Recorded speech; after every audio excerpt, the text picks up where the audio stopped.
It was a nice summer day. My 5-year-old son James was playing outside in the backyard of our suburban home. James has always been a quiet boy. He plays by himself mostly. He never had many friends, but he has always had a wild imagination. I was in the kitchen feeding our dog Fido when I heard what sounded like James talking to someone in the backyard. I'm not sure who it was he could be talking to. Could he have finally made a friend? Being a single mom, it's hard for me to always keep an eye on my son, so I decided to go outside and check on him. When I went into the backyard, I was a bit confused, because James was the only person back there. Was he talking to himself? I could have sworn I heard another voice. "James, it's time to come inside," I called out to him. He came inside and sat down at the kitchen table. It was about lunchtime, so I decided to make him a turkey sandwich. James, who are you talking to out there?" I asked. James looked up for a moment. "I was playing with my new friend," he said, smiling. I poured him some milk and continued to pry as any good mother would. "Does your friend have a name? Why didn't you ask him to have lunch with us?" I asked. James stared at me for a moment before replying. "His name is Laughing Jack." I was a bit taken back by what he said. "Oh, that's a strange name. What does your friend look like?" I asked, a bit confused. "He is a clown. He has long hair and big swirly cone nose. He's got long arms and baggy pants with stripy socks, and he always smiles." I realized my son was talking about an imaginary friend. I suppose it is normal for kids his age to have imaginary friends, especially when he has no real kids to play with. It's probably just a phase. The rest of the day went by as per usual, and it was starting to get late, so I put James to bed. I tucked him in, gave him a kiss, and made sure to turn off his nightlight before I closed the door. I was pretty tired myself, so I decided to go to bed not long after, but then I had an awful nightmare. It was dark. I was in some kind of run-down amusement park. I was scared, running through an endless field of empty tents, broken down rides, and abandoned game huts. The whole place had a horrible look to it. Everything was black and white. The prized stuffed animals all hung from nooses in the game huts, all with sick grins stitched on all of their faces. It felt like the whole park was looking at me, even though there wasn't another living thing in sight. Then suddenly, I began to hear music play. The sounds of Pop Goes the Weasel being played on a squeeze box echoed through the park. It was hypnotizing. I followed its tune to the circus tent, almost in a trance, unable to stop my legs from moving forward. It was pitch black. The only light came from a single spotlight, shining on the center of the big top. As I walked toward the light, the music slowed down. I found myself singing along, unable to stop. All around the mulberry bush, the monkey chased the weasel. The monkey thought it was all in fun. The music stopped right before its climax, and suddenly the lights shot on. The intensity of the lights was practically blinding. All I could see was a small, dark silhouette shuffle toward me. Then another one appeared, and another, and another. There were dozens of them, all coming toward me. I couldn't move. My legs were frozen. All I could do was watch as the haunting figures drew nearer. As they got closer, I could see. They were children. As I looked at each one, I noticed they were all horribly disfigured and mutilated. Some had cuts all over their bodies. Others were severely burnt, and others were missing limbs. even eyes. The children enveloped me, clawing at my flesh, dragging me to the ground and tearing inside me. As the children tore me apart and I faded away, all I could hear was laughter. Horrible, awful, evil laughter. I woke up the next morning in a cold sweat. After taking a few deep breaths, I looked over and saw that a few of James' action figures were positioned facing me on top of my nightstand. I sighed. James had probably woken up early and put these here. I gathered up the toys and made my way to James' room. However, when I opened the door, James was sound asleep. I just shrugged and placed the toys back into his toy box and headed out to the living room. A little while later, James woke up and I made him breakfast. He was quiet and seemed a bit groggy. Perhaps he didn't sleep well either. I decided to ask him about the toys. "James, honey, did you put the toys in Mommy's room this morning?" His eyes shot up at me for a moment, then quickly glanced back down at his cereal. Laughing Jack did it. I rolled my eyes and responded, "Well, you tell Laughing Jack to keep the toys in your room, James." James nodded and finished up his cereal, then decided to go play out in the backyard. I went to relax in the living room, and I must have dozed off, because I woke up a couple hours later. I need to check on James. I was a bit worried. It had been over 2 hours and I haven't checked on him. I stepped out into the backyard, but James wasn't there anymore. I was getting nervous, so I called out to him, "James! James, where are you?" Just then I heard a giggle come from the front yard. I rushed through the gate, around to the front of the house. James was sitting on the sidewalk. I breathed a sigh of relief and walked over to him. "James, how many times have I told you to stay in the backyard?" "James? What are you eating?" James looked up at me, then reached into his pocket and pulled out a handful of hard candies in all colors. This made me very nervous. "James, who gave you that candy?" James just stared at me, not speaking.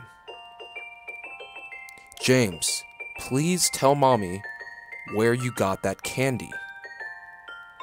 James hung his head down and said, "Laughing Jack gave it to me." My heart sunk. I kneeled down to look him in the eye. "James, I've had enough of this Laughing Jack thing. He is not real. Now, this is a very serious situation. I need to know who gave you that candy." I could see my son's eyes tear up. "But Mom, Laughing Jack did give me the candy." I closed my eyes and took a deep breath. James has never lied to me, but what he's telling me is impossible. I make him spit out the candy and I throw the rest away. James appears to be fine. Maybe I'm just overreacting. After all, he could have gotten it from Tom and Linda next door, or Mr. Walker down the street. Either way, I'm going to have to keep a closer eye on him. That night, I put James to bed as usual, and decided to go to bed early myself. Suddenly, I was woken up by a loud bang coming from the kitchen. I sprung out of bed and hurried down the stairs. When I got to the kitchen, I was horrified. Everything on the counter had been thrown on the floor. Their dog Fido hung dead from the light fixture. His stomach was cut open and stuffed with candy. The same type that James was eating earlier that day. My shock was quickly broken by a sharp scream coming from James' room that followed loud crashes. I quickly grabbed a knife from the drawer and moved up the stairs with the speed that only a mother whose child is in danger could have. I burst through the door and flicked the lights on. Everything in the room was knocked over and tossed on the floor. My poor son, in his bed crying and shaking with fear, a pool of urine staining the sheets. I scooped my child up and ran out of the house and went next door to Tom and Linda's house. Luckily, they were still awake. They let me use their phone and I called the police. It didn't take them long to arrive, and I explained what had happened. They looked at me as if I was crazy. They searched the house, but all they found was a dead dog and 2 trashed rooms. The officer told me that someone had probably gotten into the house and done this right before making a quick escape when they heard me coming up the stairs. I knew it wasn't true. All the doors were locked and none of the windows were open. Whatever was in my house didn't come from outside. The next day, James stayed inside. I didn't want him to leave my sight. I went into the garage and found his old baby monitor and set it up in his bedroom. If anything comes into his room tonight, I was going to be able to hear it. I went to the kitchen and grabbed the largest knife from the drawer and hid it on my nightstand. Imaginary friend or not, I'm not letting anything hurt my little boy. Soon enough, night came. I put James to bed. He was afraid, but I promised him that I wasn't going to let anything happen to him. I tucked him in, gave him a kiss, and turned on the nightlight. Before closing the door, I whispered to him, "Good night, James. I love you." I tried to stay up for as long as I could, but after a few hours, I felt myself drifting off. My baby would be safe for the night, and I needed to sleep. Just as I lay my head on the pillow, I heard a soft noise come from the baby monitor I had put on my nightstand. At first, it sounded like interference, like the kind a radio would make. Then it turned into a soft moan. Was James asleep? Then I heard it. The laugh from my nightmare. That horrible laugh. I sprung up from my bed and grabbed a knife under my pillow. I rushed over to James' room and creaked the door open. I tried the light switch, but it wouldn't come on. I took a step in, and I could feel the warm, thick liquid on my feet. Suddenly, James' nightlight came on. I could see the absolute horror laid out in front of me. James' body was nailed up on the wall, the nails piercing through his hands and feet. His chest was cut wide open and his organs hung down to the floor. His eyes and tongue had been removed, along with most of his teeth. I was disgusted. I could hardly believe this was my baby boy. Then I heard it again. The soft, desperate moan. James was still alive. My baby. My poor baby. In so much pain, barely clinging to life. I ran across the room and vomited on the floor, but my sickness was interrupted by a horrible cackle coming from behind me. I spun around while still wiping bile from my mouth. Then out of the shadows emerged the fiend responsible for all this horror. Laughing Jack. His ghost white skin and matted black hair hung down to his shoulders. He had piercing white eyes surrounded by dark black rings. His twisted smile revealed a row of sharp, jagged teeth, and his skin didn't look like skin at all. It almost looked like rubber or plastic.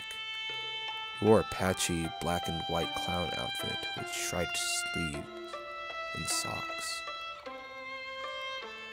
His body itself was grotesque, his long arms hanging down past his waist, and the way he was poised made me horrified. He looked boneless, like a rag doll. He let out a sickening laugh, as if to let me know he was pleased with my reaction to his work. He then turned around slowly in front of James and began to laugh even more at the horrific sight he has laid out. That was enough to shake me from my terror. I snapped, "Get away from him, you bastard!" I rushed at the monster, raising the knife above my head, and stabbed down at him. But as soon as the knife touched him, he disappeared in a cloud of black smoke. The knife passed right through and pierced James' still beating heart, splashing the warm blood on my face. No. What have I done? My baby. I killed my baby. I immediately fell to my knees, and I could hear sirens in the distance, growing louder. My boy, my sweet baby boy. I promised Mommy would protect you, but I failed. I'm sorry, James. I'm so sorry. Police soon arrived to find me in front of my son, still wielding the knife covered in my baby's blood. The trial was short. Insanity. I was placed in a house for the criminally insane, where I have been for the past 2 months. It's not so bad here. The only reason I'm awake now is because someone is playing Pop Goes the Weasel outside my window. I'll talk to the orderlies about it in the morning. All around the mulberry bush, the monkey chased the weasel. The monkey thought 'twas all in fun. Pop goes the weasel.